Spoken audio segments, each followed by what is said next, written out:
halos hindi pa nga nag-retire. Like, we're talking about Alex Cabagnot who is Ito kagad dito, no? Parang there is a parang seryoso. Seryoso. Yung pong ating mga players. Of course, magpapasalamat po muna tayo sa being Mark Pingris and James Yap. They form part of the dating Pure Foods na nag-Grand Slam a few years back when Tim Cohn was still coaching yung Pure Foods. That's right. And sabi nga na Mga players ng Yap Benguet All-Stars na they have to show na yung Benguet ay may ibubuga pagdating sa larangan ng basketball at hindi lamang sa larangan ng combative sports. Although makikita natin lamang na lamang itong PBA Moto Club 6-0 with 10:19 remaining. James Yap for 3! Finally! Yan, because nakikita din natin itong si Will Kian Lee sa MPBL as we talk about Lee. Siyempre, dunk niya yung bola, no? Everybody was anticipating for a dunk, pero sure 2 points lang muna. Sure 2 points lang muna kasi you don't want to ayaw pang overtime itong mga to. Kayang-kaya ng kanilang stamina. This is a very strong team, Oh! James Yap! Ano yan magkasama sa Pure Foods. Oo, dati. Dati magkasama. Of course, Mayor Hopper plays also with Ginebra. Barangay Ginebra. Dati. Ellinger for 3. Ngayon, Ellinger, one of the top scorers. Lalaro po yan sa munisipyo ng Kapangan. Yung kanilang team ay wala na sa finals. But still, some games talagang I think 6'7" na ang anak nitong si Rani Del De Ocampo. May hindi ka na magtataka dahil tignan mo naman yung height, And what a shot by Kian Lee against the extended arm nitong si Ranidel. Ranidel, sasalaksak, wala.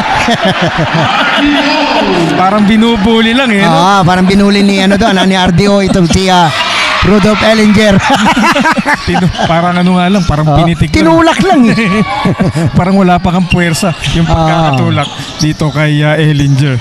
Pingris looking for Ellinger from the 3-point territory. Yes! Get a steal dito sa PBA Moto Club. At ito, kokontrolin muna ng Yap Benguet. Ellinger again. Another 3! Yeah, was able to sink yung kanyang reverse layup 2014. Ayan. Ito na naman si Big Game James Yap. Look at that patented move. The one-handed move.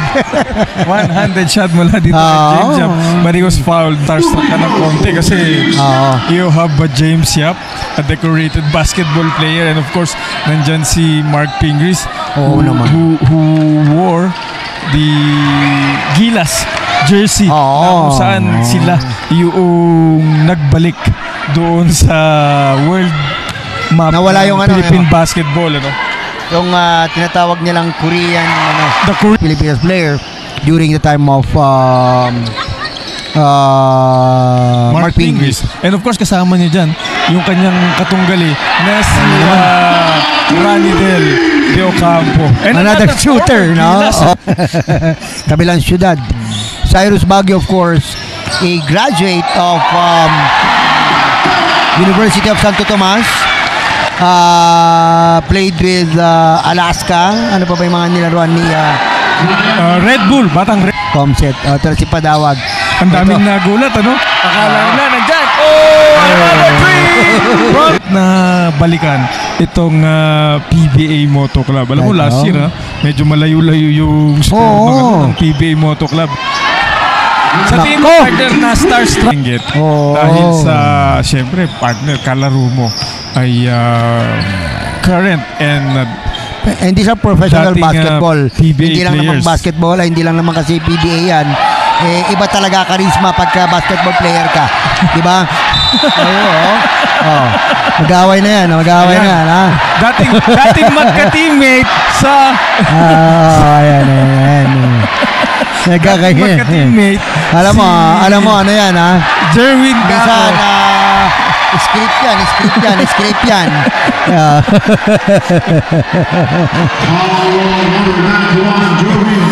26-22. Kakaroon ng ano rin dito, yung 3-point shots naman.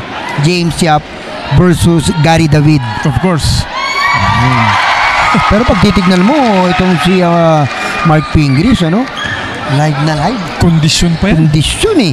Pero alam mo, nabasa natin na ang sinasabi niya ata sa isang sa coach ng Pure Foods, itong si Victolero. Oo. Coach, give me 1 month. Magpapakondisyon. Oo. Giryahan itong James Yap and Gako sa ilalim. Bal David for the loose ball. Kaso wala.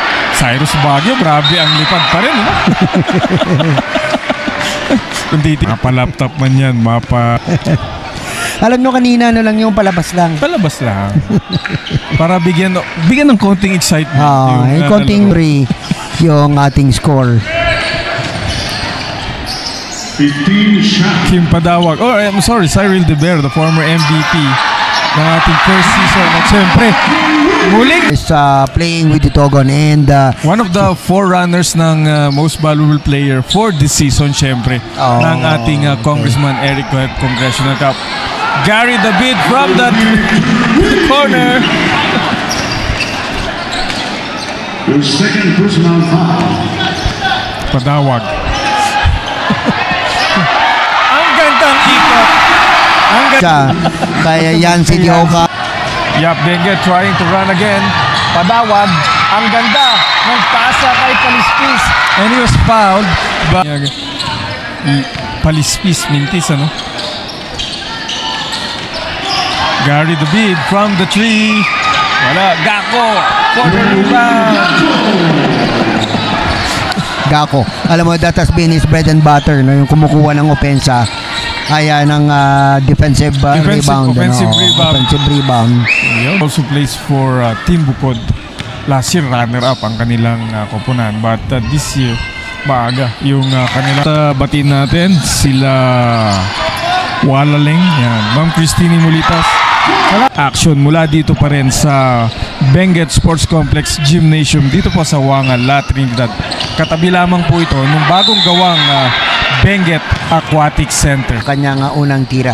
Punong-puno na po tayo dito sa lower bleacher natin. Although meron na po tayo sa taas